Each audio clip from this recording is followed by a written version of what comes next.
The Global Innovation Leadership Summit in Geneva was buzzing billionaires. Presidents, scientists, the most powerful minds on Earth gathered under one roof. Then the host's voice echoed across the hall. Next up, Captain Ibrahim Traoré of Burkina Faso. There was a pause. Cameras zoomed in as the youngest African leader rose, calm, focused, dressed in his brown military uniform and trademark beret. He took the microphone. His voice was steady. Africa is not the future. Africa is the present. We do not beg, we build. Gasps, applause from one corner, but then a chuckle. Elon Musk, seated on the panel beside him, leaned toward his mic with a smirk. That's cute. He said, you want to build rockets while your people don't have clean water? Laughter rippled awkwardly through the audience. A cold silence followed. Traoré didn't blink. He looked Elon in the eye. The moderator froze. Cameras panned to the audience. Tension hung in the air. Was this the moment everything would explode everyone expected? Fiery comeback, but no one was prepared for what came next. Not even Elon Traoré didn't speak immediately. Instead, he did something strange. He looked around the room slowly. His eyes scanned the world leaders, the tech mogul, the journalists. Then he turned back to Elon, and he smiled. I don't expect someone born in comfort to understand the hunger of the forgotten. Traoré said, his voice still calm. You could hear someone in the crowd gasp. We're not trying to build rockets to Mars, while Earth is broken. We're trying to fix the land where our mothers bled to raise us. A hush spread over the room.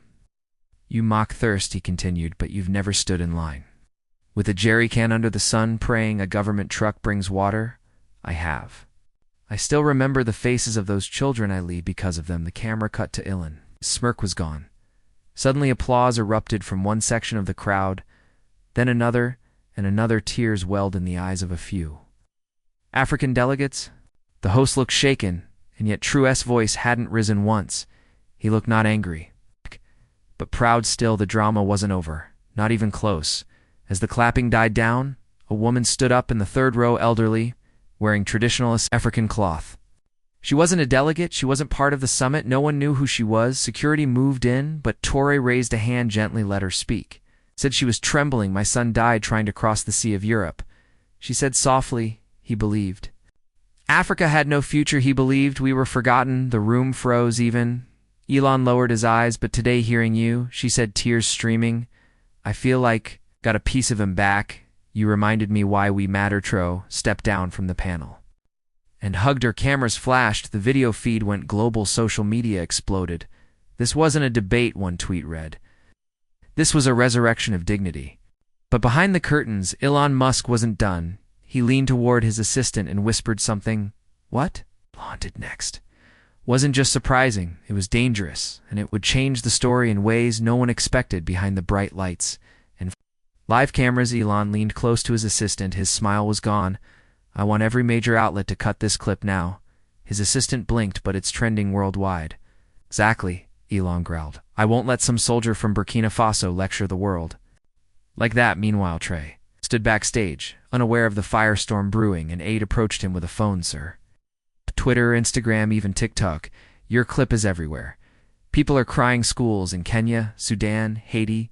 They're playing your words to students. But Traoré didn't smile. One speech won't fix the centuries of silence, said quietly. This is not victory. It's only the beginning. Back in the studio, Elon returned to the stage. He cleared his throat and forced a smile. Let's not get too emotional, he said to the audience. We're here to talk solutions, not so stories. The audience stiffened. Some journalists raised their eyebrows, but then Traoré stepped back to the mic. With all due respect, he said softly, it's our tears that watered the roots of your progress. A thunderstorm of silence swept the hall, and Elon knew this wasn't over. Thousands of miles away in a dusty town near Wagadugu, a young boy named Suleimani sat outside his home barefoot, holding a small cracked radio. His father had long passed. His mother sold vegetables in the market, but tonight the world sounded different. He fiddled with the dial until a voice came through Tressa's voice. Africa isn't broken, it's just unheard. The boy stopped breathing for a moment. He clutched the radio closer, his eyes filled with tears. Mama, he called, he's talking about us. His mother, wiping her hands, listened. Her lips trembled. You think they'll listen to him? The boy asked. She stared at the stars and said, maybe this time they will. Back at the summit, the world was watching on TikTok. One video had crossed 40 million views on Instagram. A post of Trop hugging the crying woman was reshared by celebrities, athletes, and even some U.S. senators. But the most unexpected call came directly to the summit team, the White House. They were watching. The president wants to meet Captain Traoré, but Elon, he wasn't done. He had just texted someone, a man in Washington, a man with power aboard Air Force One. A call came through. Captain Ibrahim Traoré. The aide said the U.S. president raised an eyebrow. The African soldier who embarrassed Elon, sir? It's more than that. He's shifting global opinion. There was a pause back at the summit. Elon's assistant showed him a screen, sir. CNN, BBC, even Al Jazeera. They're all covering it, some say. Traoré just redefined global leadership. Elon's jaw clenched. No African captain should have that kind of influence in Silicon Valley circles. He tapped into his private contacts. Leaked something discredited him quietly at the same time. Traoré stepped outside the venue alone. Rain was falling, soft, clean, real. A young janitor walked by and stared. You're the man who made Elon look small. Traoré chuckled softly. No, he said. I just made my people look tall. Inside, the woman from the third row, the one who lost her son, stood with a journalist. He's not just a president, she whispered. He's a mirror. Meanwhile, deep in Washington, a quiet, powerful man read an email from Elon Musk. His eyes narrowed, and then he smiled. Let's dig into his past. He said what they found next could have broken him. But Traoré wasn't like other men. He had nothing to hide. The storm outside raged softly, but inside the summit hall, tension was electric. Elon sat rigidly, eyes fixed on the live feed of social media, flooding with clips of Traoré's calm rebuttal. Headlines screamed, African leader destroys Musk's mockery, and the voice America needs to hear. But Elon wasn't finished. He had whispered orders earlier. Dig deep, find something, anything, to shake Traoré's rising influence. Meanwhile, Traoré returned to his hotel room. Alone, exhausted but steady, he opened a worn photo album, black and white. Pictures of his childhood, his village, his mother's smile. Those faces reminded him why he spoke with truth and heart. A knock on the door startled him. It was an aide with news. The U.S. president wanted a private meeting. Traoré's heart pounded. Was this an honor or a trap? He thought about the millions watching, those hungry for hope, and nodded quietly. Let them watch. He said, let the world see what leadership looks like. In a stark Washington conference room, Traoré sat across from the U.S. president. Cameras were barred, but whispers leaked instantly. The president, calm but cautious, said, your words move millions, but some in my administration see you as a threat. Traoré smiled gently. Leadership is never easy. It demands truth, even when it unsettles. They spoke for hours about innovation, Africa's potential, and the power of unity. Outside, Elon watched news coverage. With growing frustration, he sent urgent messages. Stop the narrative. Focus on his youth. Question his experience. But as the day passed, it became clear Traoré's vision was reshaping conversations. Worldwide, back in Africa, families gathered around radios and screens, tears flowing freely. Not of sadness, but of renewed pride. Traoré's calm strength was becoming a beacon, and for the first time, many believed change was not just possible, it was inevitable. A quiet voice can start a revolution. That night, Traoré spoke on a global live stream, his voice soft but resolute. I do not seek to confront or to fight. I seek to build a future where no child fears thirst, where no mother mourns her lost son. Millions listened. The world held its breath. Comments poured in, tears, prayers, and hope from Nairobi to New York. But somewhere deep inside powerful halls, Elon Musk's network moved to discredit the story. Fake news, twisted clips, doubts planted like seeds. Yet the people saw through the noise. A single tweet from a young African student summed it up. He doesn't just speak for us. He carries our stories, our pain, and our dreams as cameras closed and the summit ended. A quiet question hung in the air. Who truly leads when words ignite a movement, and who will be remembered long after the cameras go dark? While the world was still buzzing over Traoré's words behind closed doors, A silent storm brewed. Elon Musk's powerful allies in the media began planting doubts, questioning Traoré's experiences past even the legitimacy of his leadership. Fake headlines flooded the internet. Who is this captain? Can he really lead Africa? Traoré's vision is unrealistic, some wrote his past holds. Secrets, others hinted ominously, but the people, especially in Africa, weren't fooled. Radio hosts and Dar students in Lagos and mothers in Wagadugu shared the real story of a man who grew up without much, who lost friends to war and poverty, yet dreamed of a better future. Traoré saw the attacks but did not retaliate. Instead, he organized a live stream where he answered questions honestly, his voice steady, his eyes shining with truth. "I am not perfect," he said, "but my heart beats for my people." If that scares some, it only shows how much we need change across continents. People logged on, tears streamed down faces as they heard hope spoken aloud. Just when the campaign against Traoré seemed unstoppable, a surprising voice rose in support. A top American tech CEO known for his influence and success tweeted, "Leaders who speak truth with courage deserve our respect, no matter where they come from." The tweet exploded suddenly. Traoré's message was breaking through the noise. The summit organizers invited him back for a special panel discussion, this time alongside Elon Musk himself. The stage was set for a showdown, but Traoré's calm never wavered before the cameras rolled. He told his team, "This is not a battle, it's a chance to build bridges." The world held its breath as millions tuned in live, waiting to see if anger or grace would win the day on live television.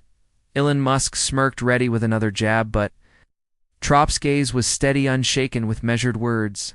He said, "Innovation isn't owned by one country or one man. It lives in every child who dreams of a better tomorrow, whether in Silicon Valley or a small village in Burkina Faso." A hush fell over the audience. Traoré continued, mocking, "Others does not build the future."